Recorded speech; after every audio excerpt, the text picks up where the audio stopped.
Jeremias capítulo 41. No 7º mês daquele ano, Ismael, filho de Netanias e neto de Elisama, que era da família do rei, foi até Mispa com 10 homens para encontrar-se com Gedalias. Enquanto estavam todos ali, tomando uma refeição juntos, Ismael e os 10 homens que estavam com ele pegaram suas espadas e mataram Gedalias.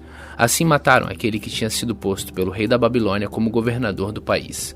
Ismael também matou todos os judeus que estavam com Gedalias em Mispa e os soldados babilônios que estavam lá. No dia seguinte, antes que alguém soubesse que Gedalias tinha sido morto, chegaram ali 80 homens. Eles vinham de Siquém, Siló e Samaria. Estavam com a barba raspada e as roupas rasgadas, e tinham feito cortes no corpo. Eles traziam cereais e incenso para oferecer a Deus, o Senhor, no templo. Então Ismael saiu chorando de Mispa e foi encontrar-se com eles. Quando chegou perto deles, disse: "Entrem e venham ver Gedalias." Quando eles entraram na cidade, Ismael e seus homens os mataram e jogaram os corpos num poço.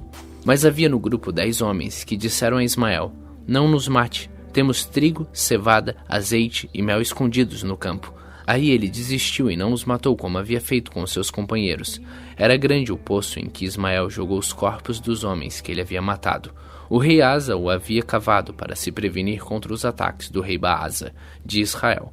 Ismael encheu esse poço com os corpos dos homens que haviam sido mortos, e depois Ismael partiu para o país de Amon, levando como prisioneiros as filhas do rei e todo o resto do povo que estava em Mispa.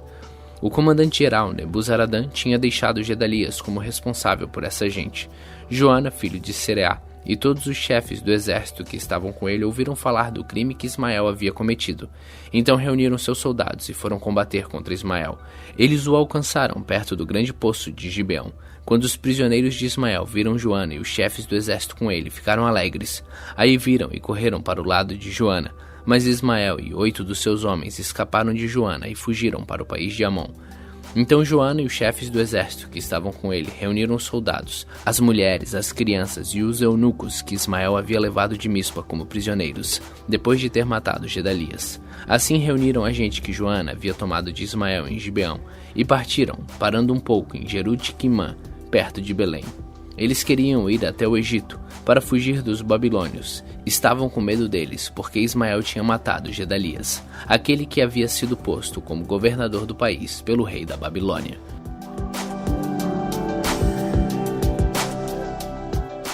Jeremias capítulo 12. Então todos os chefes do exército de Joanã, filho de Sereá, e Azarias, filho de Rosaías, e pessoas de todas as classes vieram falar comigo e disseram o seguinte: "Por favor, Jeremias, atenda o nosso pedido. Ore ao Senhor Deus, ore por nós e por estes que foram deixados nesta terra. Antes nós éramos muitos, mas agora somos poucos, como você está vendo. Ore ao Senhor, o seu Deus, para que mostre o caminho que devemos seguir e o que devemos fazer." Eu respondi: "Está bem, vou orar ao Senhor, o Deus de vocês, como pediram. Depois eu contarei o que ele disser. Não esconderei nada de vocês." Então eles disseram: "Que o Senhor Deus seja uma testemunha fiel e verdadeira contra nós, se não obedecermos a todas as ordens que Ele nos der, por meio de você. Gostemos ou não dessas ordens, nós obedeceremos ao Senhor nosso Deus, com quem você vai falar em nosso favor. Se obedecermos ao Senhor, tudo ocorrerá bem para nós." 10 dias depois, o Senhor Deus falou comigo. Aí chamei Joanã, filho de Sereá, e todos os chefes do exército que estavam com ele, e todo o povo, pessoas de todas as classes, e disse: "O Senhor, o Deus de Israel, a quem vocês me pediram que orasse, disse o seguinte: se vocês quiserem continuar a viver nesta terra, eu edificarei a nação e não a destruirei, plantarei e não arrancarei. A destruição que fiz cair sobre vocês me deixou muito triste. Não tenho mais medo do rei da Babilônia, pois estou com vocês. Eu os salvarei e os livrarei do poder dele. Sou eu, Senhor, quem está falando. Terei pena de vocês e farei com que ele também tenha e deixe que vivam nesta terra. Mas vocês que ficaram em Judá não devem desobedecer ao Senhor, seu Deus, mas devem concordar em morar nesta terra. Não digam assim: nós vamos morar no Egito, onde não teremos mais de enfrentar a guerra, nem ouvir o toque de atacar, nem passar fome. Se vocês falarem assim, então o Senhor Todo-Poderoso, Deus de Israel, dirá: se vocês estão mesmo resolvidos a viver no Egito, então vão ter que enfrentar a guerra de que vocês têm medo. A fome que vocês temem vai segui-los e vocês morrerão no Egito. Todos os que estiverem resolvidos a viver no Egito morrerão na guerra ou de fome ou de doença. Não sobrará ninguém. Ninguém escapará da desgraça que farei cair sobre vocês. O Senhor Todo-Poderoso, Deus de Israel, diz: Se vocês forem para o Egito, a minha ira e o meu furor cairão sobre vocês, como caíram sobre o povo de Jerusalém. Vocês vão se tornar uma coisa horrível e espantosa. Os outros zombarão de vocês e usarão seu nome para rogar pragas, e vocês nunca mais verão este lugar. E eu disse ainda: o Senhor Deus disse que vocês, que ficaram em Judá, não devem ir para o Egito. Por isso agora eu os aviso. Vocês estão cometendo um erro que pode lhe custar a vida. Vocês me mandaram falar com o Senhor nosso Deus e me disseram: ore ao Senhor por nós. Depois conte-nos tudo o que ele disser que devemos fazer e nós faremos. Agora eu lhes contei tudo, mas vocês não estão obedecendo ao Senhor nosso Deus em nada do que ele me mandou dizer. Portanto, lembrem disto: vocês vão morrer na guerra, ou de fome, ou de doença na terra para onde querem ir e aonde querem viver.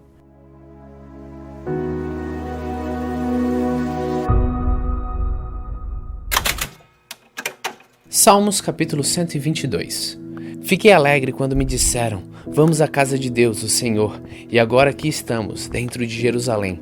Jerusalém é uma cidade construída de novo, onde o povo se reúne. Para cá sobem as tribos de Israel, para dar graças ao Senhor como ele ordenou. Aqui estão os tribunais de justiça, onde o rei julga seu povo. Orem para que haja paz em Jerusalém. Ó Jerusalém, que prosperem aqueles que a amam, que haja paz na cidade protegida por muralhas, que haja segurança nos seus palácios. Eu amo os meus patrícios e amigos, e por isso digo a Jerusalém: que a paz esteja com você. Eu amo o templo do Senhor nosso Deus, e por isso oro pela prosperidade de Jerusalém.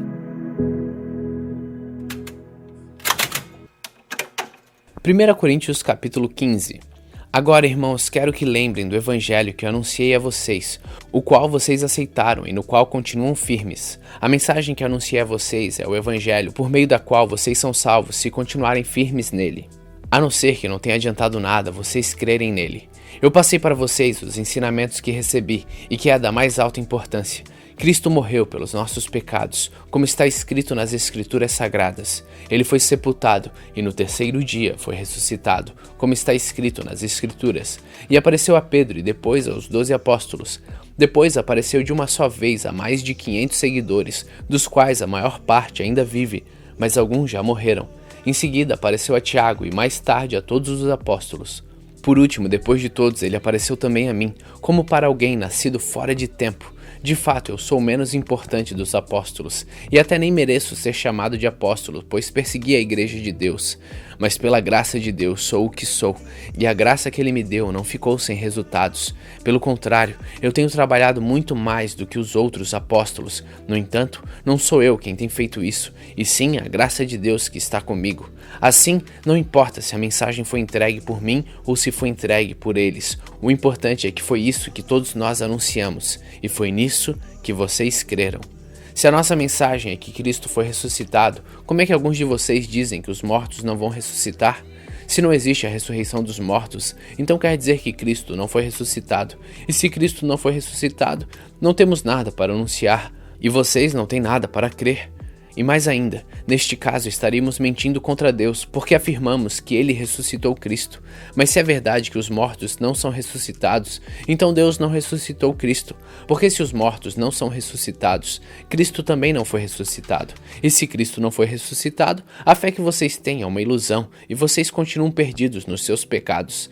Se Cristo não ressuscitou, os que morreram crendo nele estão perdidos. Se a nossa esperança em Cristo só vale para esta vida, nós somos as pessoas mais infelizes deste mundo. Mas a verdade é que Cristo foi ressuscitado.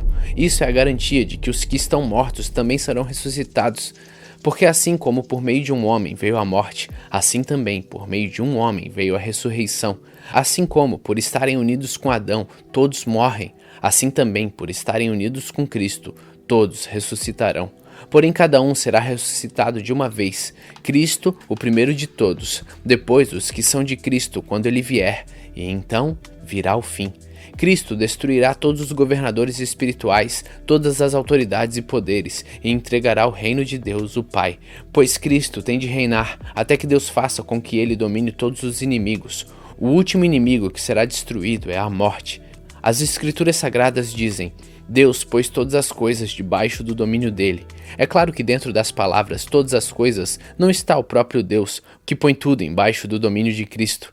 Mas quando tudo for dominado por Cristo, então o próprio Cristo, que é o Filho, se colocará debaixo do domínio de Deus, que pôs todas as coisas debaixo do domínio dele. Então Deus reinará completamente sobre tudo.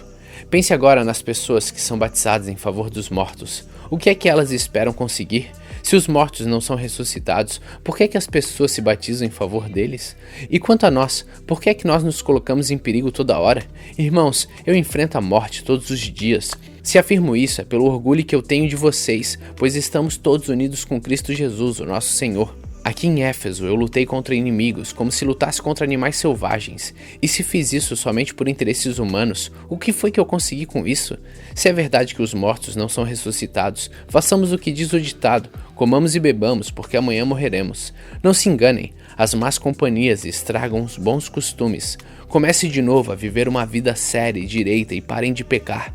Para fazer com que vocês fiquem envergonhados, eu digo o seguinte: alguns de vocês não conhecem a Deus. Mas alguém perguntará: como é que os mortos são ressuscitados? Que tipo de corpo eles vão ter? Seu tolo! Quando você semeia uma semente na terra, ela só brota se morrer. E o que foi semeado é apenas uma semente, talvez um grão de trigo ou outra semente qualquer, e não o corpo já formado da planta que vai crescer. Deus dá a essa semente o corpo que Ele quer e dá a cada semente um corpo próprio. E a carne dos seres vivos não é toda do mesmo tipo? Os seres humanos têm um tipo de carne, os animais outro, os pássaros outro e os peixes ainda outro. Há também corpos do céu e corpos da terra.